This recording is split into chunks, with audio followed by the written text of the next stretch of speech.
everyone. I want to talk more about Taylor polynomial. And in fact, what I want to do is see the whole point of the Taylor polynomial now. So let's say recall that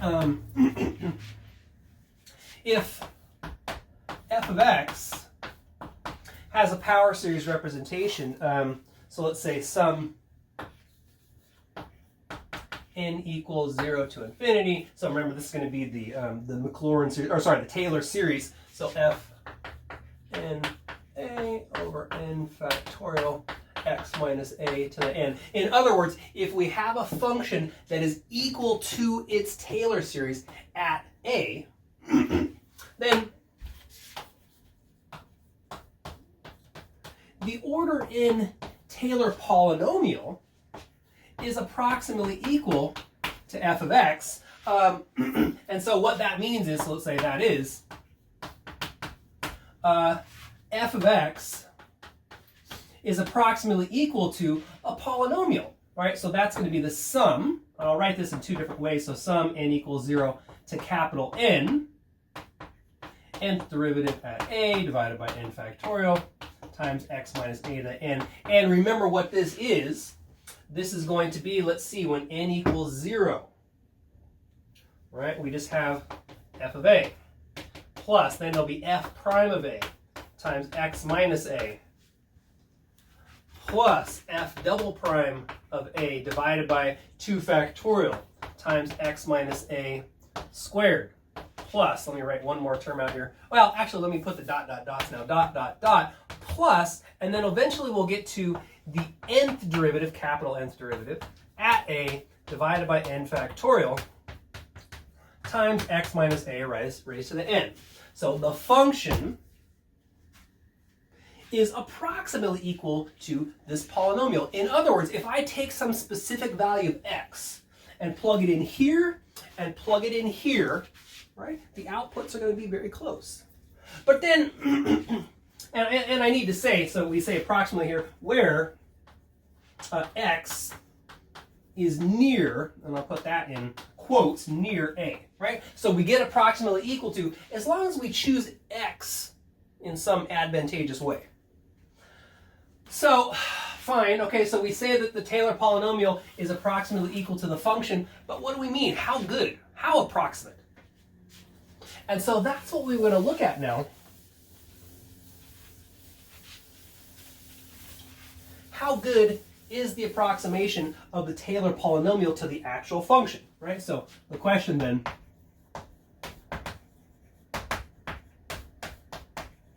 how good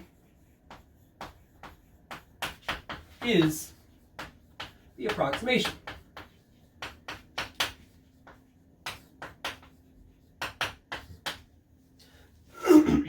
Now, to answer that, what we want to do, I mean, so what does that mean? Well, the approximation is good if the error is small.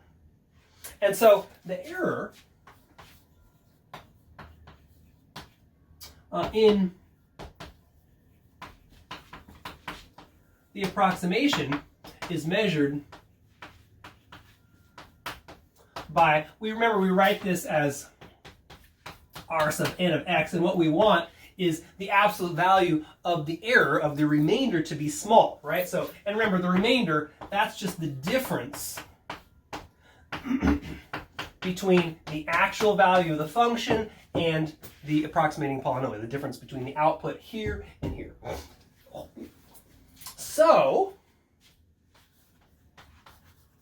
the approximation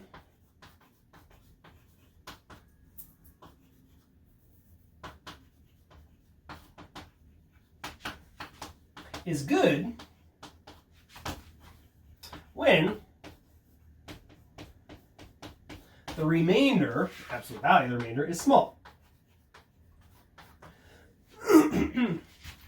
Okay, so what we want to do then is find a way, and we're going to use Taylor's inequality to actually find a way to guarantee that this remainder is small, right? It'll give us a way to sort of characterize the smallness of the remainder. So, according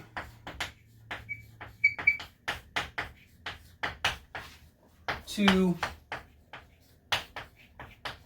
Taylor's inequality. Various books call it various things: Taylor's inequality, Taylor's remainder, Taylor's theorem, Taylor's formula. So various things. But I think I called it Taylor's inequality in the last lecture. So it goes like this: if so if the absolute value of the nth plus 1 derivative is less than or equal to some number m, when the absolute value of x minus a is less than or equal to, what do I use here, a d,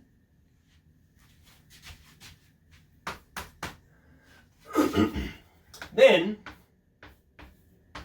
the nth remainder is less than or equal to m divided by n plus 1 factorial times x minus a, absolute value of x minus a,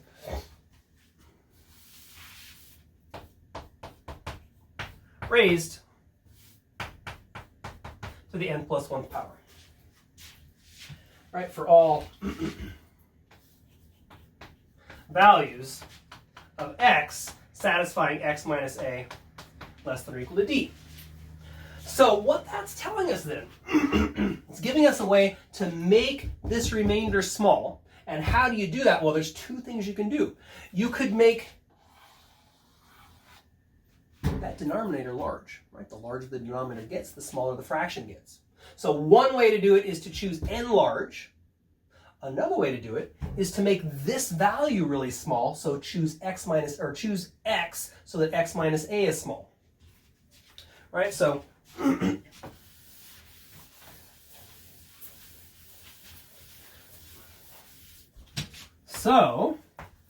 to make the nth remainder small, we can, so two options, make n large, or two, choose x really close to a, so make this small. And often what we do is we use both of those in simultaneously. Okay, so let's do some examples now. So let's look at cosine here. So if f of x equals cosine of x, then the Taylor polynomial, the order 6 Taylor polynomial for f of x at a equals 0. Here we can just use the Maclaurin series and take it out to the 6th degree. So this is t sub 6 of x equals 1 minus x squared over 2 plus x to the 4th over 4 factorial 24 minus x to the 6th over 6 factorial 720.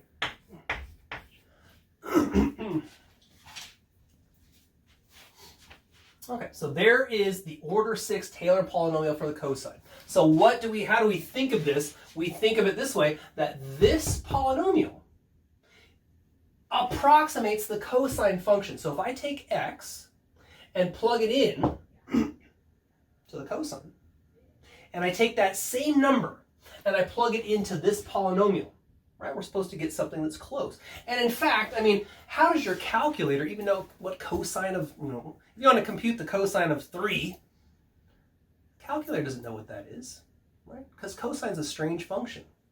So instead, the calculator has to approximate the cosine of 3, and it does it by using a process something like this, right? It plugs it into a polynomial, right? Because calculators, computers, what do they know how to do mathematically? Well, they know how to add, subtract, multiply, and divide. And that's exactly what polynomials do, right? Cosine is a strange function, right? Other than very specific values, we can only approximate the other values, right? I mean, we know cosine of pi over 4 and cosine of pi over 6 and so on. But if you give me some non-standard trig value and plug it into cosine, none of us know what that is exactly. We have to use a calculator or computer to approximate it.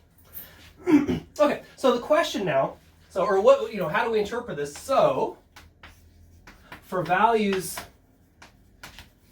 of x near 0, f of x is let's write it out, cosine of x is approximately equal to t sub 6 of x. And then the question is, okay, fine, approximately, how approximate? How good is this approximation? And so let's ask it like this. So how good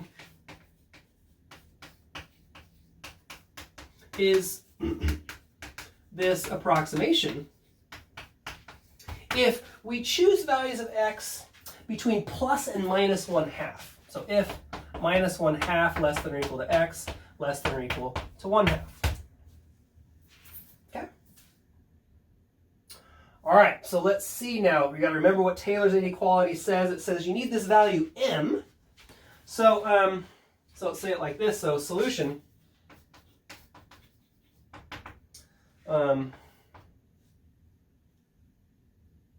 The absolute value of the 7th derivative.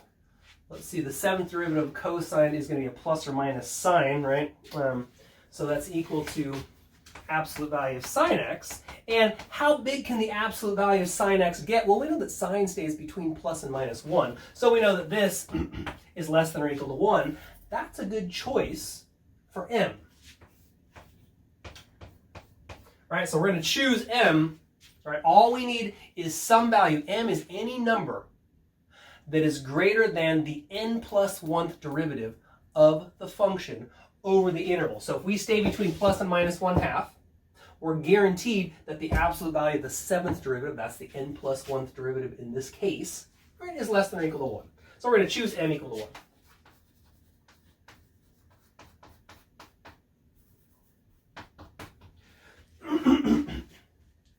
So now,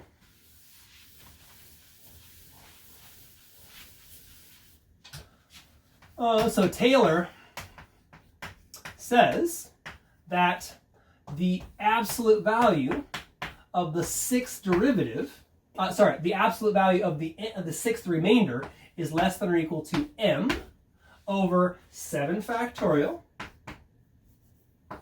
times absolute value of x minus 0, a is 0 in this case, raised to the 7th power. Now how big can x minus 0 get in this setting? Well, right here we said x minus 0 has to be less than or equal to 1/2, right? So this is less than or equal to 1 over 7 factorial times, 7 factorial times 1/2 raised to the 7th, and this comes out to be about 0.00, how many zeros we got here? 1, 2, 3, 4, 5, 6 zeros. 8, 9. All right, so that tells us then that anytime if I choose, sorry, I erased this, let me write that back up there. If I choose any x between plus and minus 1/2, and I plug it into this polynomial right here, whatever I get for an output is guaranteed to be a perfect match for the first 6 decimal places. It's going to be a perfect match with the cosine. So, for example, if I want to approximate cosine of 1/4, I can take it and plug it into the Taylor polynomial.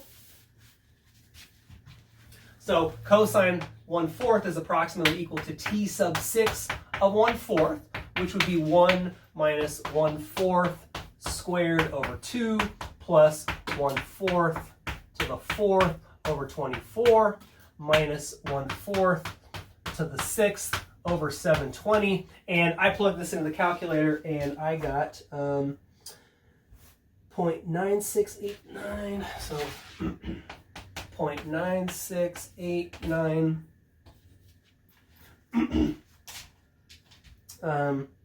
1242. 1242. And if you compare, right, so the calculator says that cosine 1/4, if you just throw this in the calculator, it says 9689 1242. 9689 1242, blah, blah, blah. But, okay, so we knew for sure that we were guaranteed to match in the first 6 decimal places, because I see 6 zeros right here. And it turns out it's even better.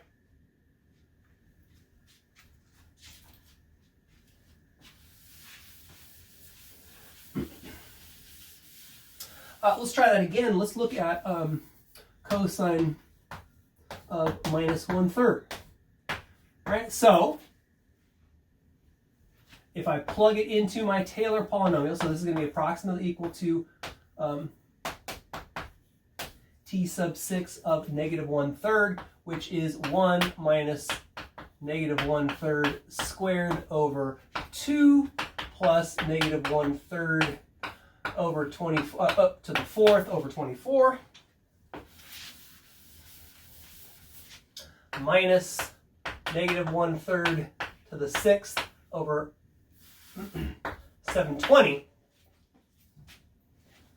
And let's see, I work this one out. It comes out to be 0.944956. 9425. And once again, we're guaranteed to get a match in the first 6 decimal places. And according to the calculator, all right, so I just, in my calculator, I plugged in negative 1/3 into the cosine, and I got 0.944956, 9463. So we actually got a match in 8 decimal places. We got lucky there. But we knew for sure, right, that the calculator was going to tell us that much. Now, okay, so what we did here is we saw how good the approximation would be if we stay within distance 1/2 from 0. What if we expand that a little bit?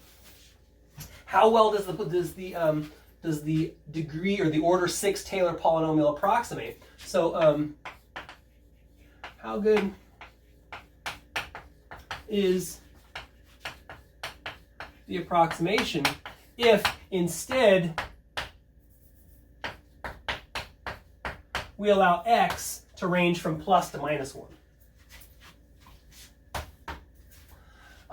We go through the same process. So once again, we can choose m equal to 1.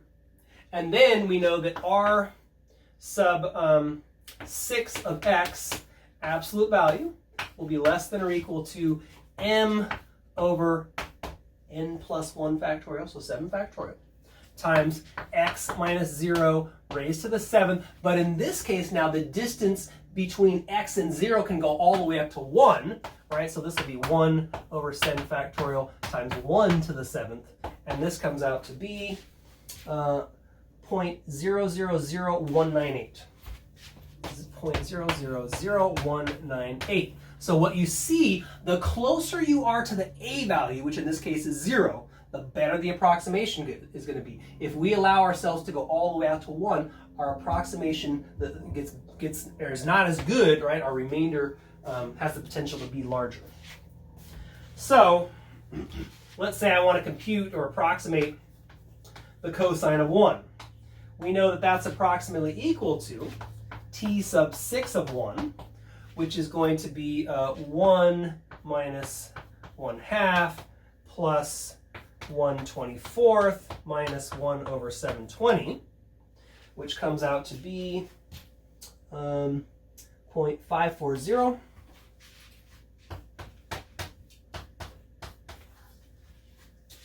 27777.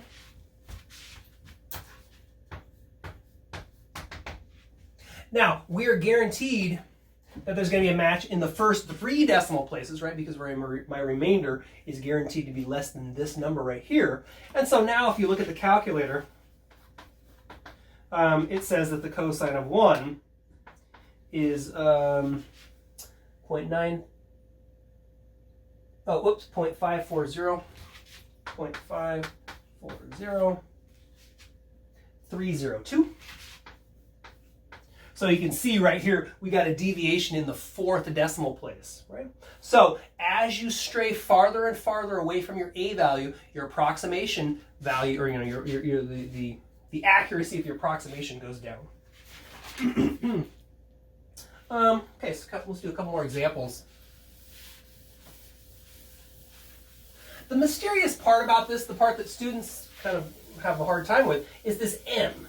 So in the previous example, it was easy to compute m because right, the sine and cosine, the derivative of cosine stays between plus and minus 1, and so it's easy to find a value for m. Let's see what we get now. I want to work with the exponential function now. So let's say if f of x equals e to the x, then I want to look at the order 5 Taylor polynomial.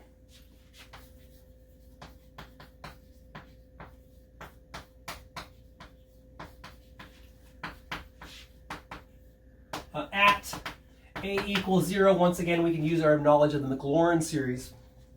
So this is t sub 5 of x equals 1 plus x squared over 2 plus x cubed over 3 factorial, which is 6, plus x to the 4th over 24, plus x to the 5th over 120. And so now we can ask the question, how well does this polynomial approximate e to the x? So how good is this approximation?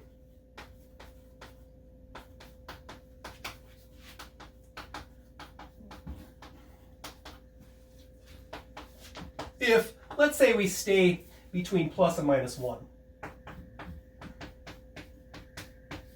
In other words, if we require absolute value of x to be less than or equal to 1. All right, so now we need to look at the derivative. And in this case, we need to look at the 6th derivative. Well, luckily for us, the 6th derivative is equal to e to the x. And so if we look at the absolute value of the 6th derivative on the range from plus to minus 1, how big can it possibly get? Well, it's going to achieve its maximum. Remember this m, right? It's just the absolute maximum. It chooses a maximum at the right endpoint. So this is less than or equal to e to the 1. And so just to make life easy, we know e is somewhere around 2.7 something, and which is less than 3. There's a good choice for m. So I'm going to choose m equal to 3. So then, according to Taylor's remainder theorem, or Taylor's inequality, we know that the 5th remainder is less than or equal to m over n plus 1 factorial, so 6 factorial, times x minus 0 absolute value raised to the 6th. Let me write that out. X minus 0 raised to the 6th, which we know is less than or equal to 1. And so this comes out to be 0.0041 .00416666.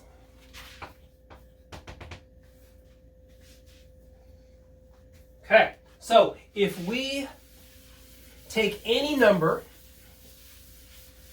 between plus and minus 1, plug it into e to get the actual value, the exact value, and plug it into t sub 5 to get the approximating values, the two results are guaranteed to match in the first 2 decimal places. So for example, let's say I want to compute e to the 1/2. So we know that e to the 1/2 is approximately equal to whatever you get when you plug 1 into here. I'm sorry, 1/2 into here. It's approximately equal to t sub 5 to the 1/2, which is 1 plus 1/2 plus 1/2 squared over 2 plus 1/2 cubed over 6 plus 1/2 to the 4th over 24 plus 1/2 to the 5th over 120. And so I computed this out. 1.6486.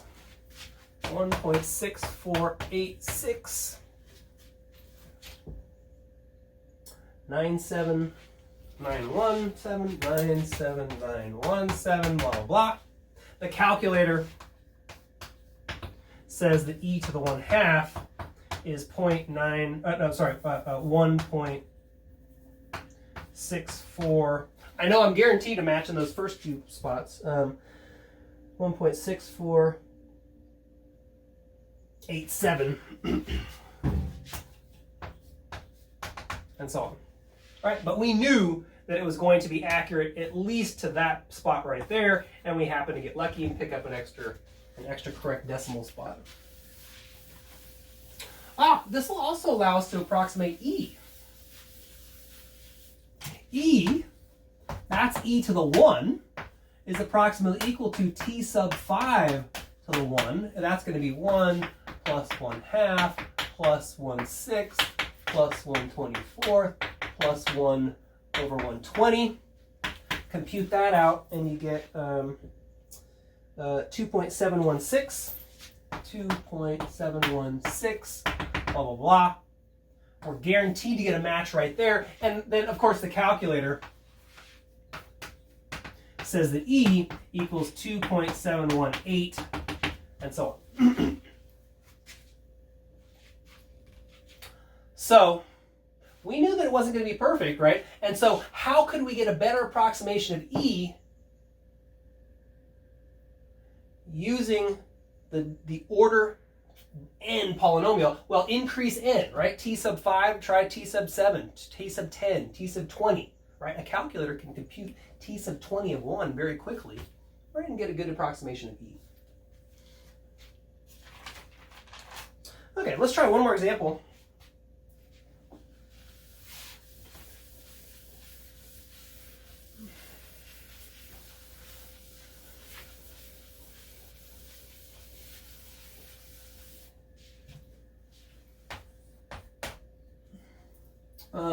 So I wanted to look at the square root now. So for f of x equal to square root of x, what I first want to do is I want to compute t sub 2. So first, compute t sub 2 of x, and then I'm going to use this, at a equals 1, and use this. Well, okay, actually, let me word this a little bit better. So now, how good does t sub 2 of x approximate? That's probably not very good English, right? It should be how well does t sub 2 of x approximate square root of x when 0.9 less than or equal to x less than or equal to 1.1. In other words, when the absolute value of x minus 1 less than or equal to 0.1. And then finally, use this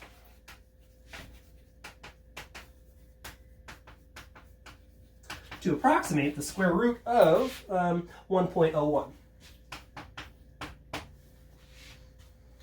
All right, so the first thing we need is the order 2 Taylor polynomial. So I need to start taking derivatives, right? Now, this is one where I don't have the Maclaurin series memorized.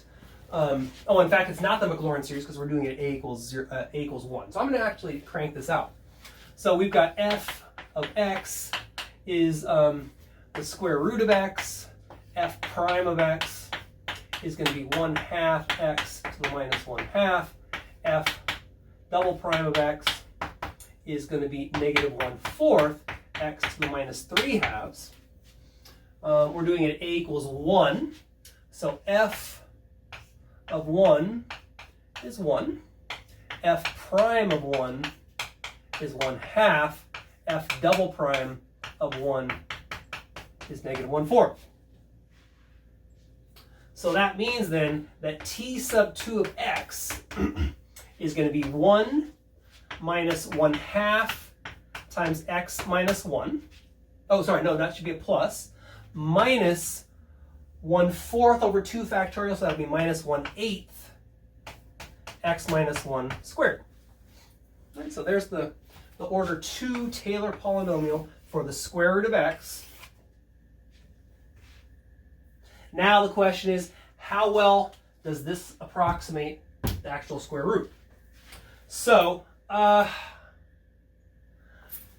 need to find m, and m needs to be a bound on the third derivative, so I need to compute f triple prime of x. That's going to be equal to 3/8 x to the minus 5/2. And let me write it like this. So 3/8x to the 5/2. Now, what I want to do is I would like to maximize this over the interval from 0.9 to 1.1. So where does the third derivative get the largest? Well, it gets the largest at the left endpoint when you make the denominator the smallest, right? So this is going to be less than or equal to 3/8 times 0.9 raised to the 5/2, which comes out to be about 0.488. So a good choice for m, I think, is 1/2, right? 0.5. All right, it's like sort of the cleanest number that's larger than this. So I'm going to choose m equal to 1/2.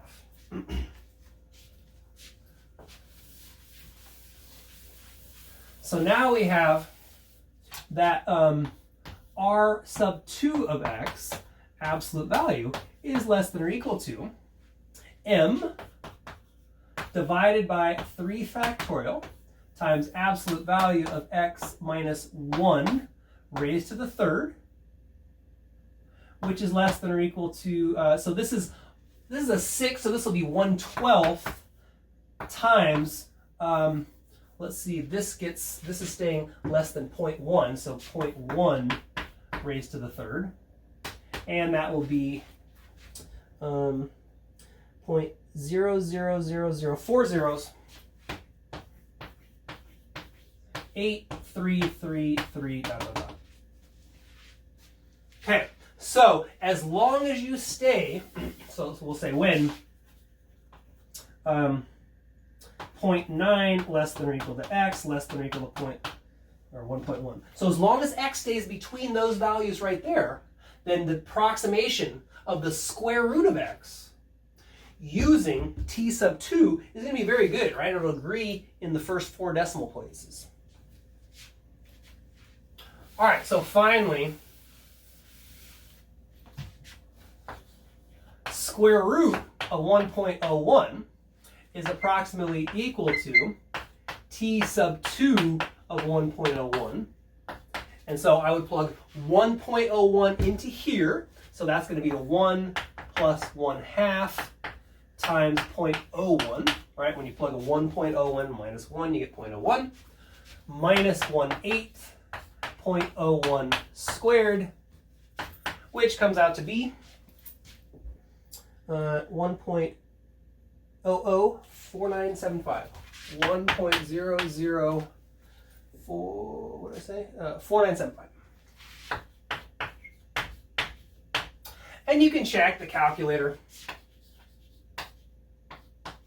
it says that the square root of 1.01 is approximately equal to, or is equal, yeah, whatever, 1.0049875, 1.0049875, etc. So once again, we knew we were going to get a match up to the 4th decimal place, and that's exactly what happened.